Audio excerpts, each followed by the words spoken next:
Virtual મોબાઈલનો ઉપયોગ કરી અને સુરતના વેપારી પાસેથી હીરા ખરીદી પેમેન્ટ ન ચૂકવનાર 4 ઝડપાયા। ઇકોનોમિક સેલ દ્વારા નિકુંજ આંબલિયા, અનુજ શાહ, સાગર ચેતન તેમજ મિતુલ કોટીની ધરપકડ કરાઈ। પોલીસ દ્વારા આરોપી પકડાયાના 24 કલાકમાં 6 ડાયમંડ રિકવર કરવામાં આવ્યા। આ ડાયમંડની કિંમત 4.05 કરોડ હોવાનું સામે આવ્યું છે। આ તમામ ડાયમંડનું GIA સર્ટિફિકેશન પણ કરવામાં આવ્યું છે।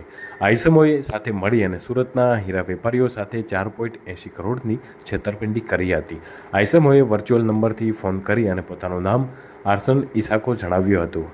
આ ઇસમોએ સંજય ગોટી ઉપરાંત હર્ષિલ મહેતા, વિનય કેડિયા, રાહિલ મહેતા, જગદીશ તલાવિયા અને અશોક ગજેરા પણ છેતરપિંડી કરી હોવાનું સામે આવ્યું છે। વેપારીઓને વિશ્વાસમાં લેવા XP મીડિયા નામની વેબસાઇટ પરથી અમેરિકન કંપનીના કર્મચારીના ફોટા ડાઉનલોડ કરતા હતા। ત્યારબાદ વિદેશી કંપનીઓના નામે વર્ચ્યુઅલ નંબરથી ફોન કરી અને હીરા વેપારીઓ સાથે છેતરપિંડી આચરતા હતા।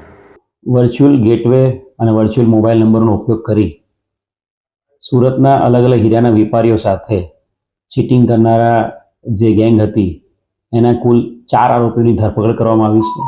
આ 4 આરોપીમાં નિકુંજ આંબલિયા, મિતુલ ગોટી, અનુજ શાહ અને ચેતન સાગર, આ 4 આરોપીની અત્યાર સુધી ધરપકડ કરવામાં આવી છે।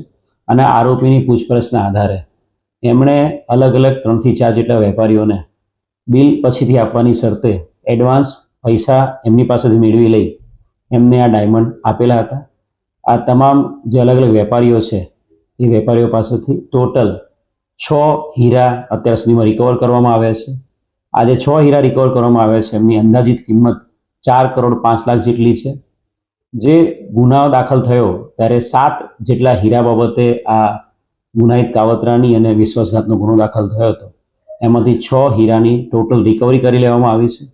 આ જે હીરા કબજે કર્યા છે એમાં 2 હીરા 5 કેરેટના, 2 હીરા 4.5 કેરેટના, એક 4 કેરેટનો અને એક 5.2 કેરેટનો છે। જે આ હીરા કબજે કર્યા છે એમાંથી એક હીરો અંદાજિત $1 લાખ અમેરિકન ડોલરનો છે અને અન્ય હીરાઓ 50 થી 60 હજાર અમેરિકન ડોલરના, કુલ મળીને 4 કરોડ ઇન્ડિયન રૂપીઝમાં, ઇન્ડિયન કરન્સીમાં 4 કરોડ રૂપિયાના હીરાઓ રિકવર કરવામાં આવ્યા છે।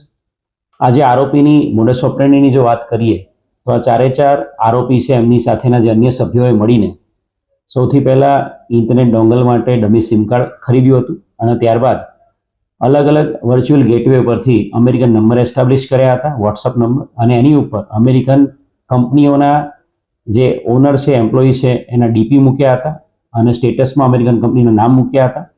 અને એ કર્યા બાદ એમણે વર્ચ્યુઅલ વોટ્સઅપ નંબરથી તમામ હીરાના વેપારીઓ પાસે સુરતમાં કોન્ટેક્ટ કર્યો હતો અને સુરતમાં હીરાના વેપારીઓ આઈડેન્ટિફાઈ કરવા માટે એમણે રેપનેટ નામની વેબસાઇટનો ઉપયોગ કર્યો હતો અને રેપનેટ પર જે પણ હીરા અવેલેબલ છે એ અવેલેબલ હીરા બાબતે જ એમણે એ કન્સર્ન્ડ જે સેલર છે હીરાનો વેપાર એની સાથે કોન્ટેક્ટ કર્યો હતો વોટ્સઅપ દ્વારા અને 7 દિવસમાં એમને હીરાનું પેમેન્ટ આપવાની શરતે એમણે હીરાની ડિલિવરી અલગ અલગ દેશોમાં દુબઈ, હોંગકોંગ અને બેંકોક ખાતે કરાવી હતી અને ત્યારબાદ એમણે પેમેન્ટ આપ્યું હતું।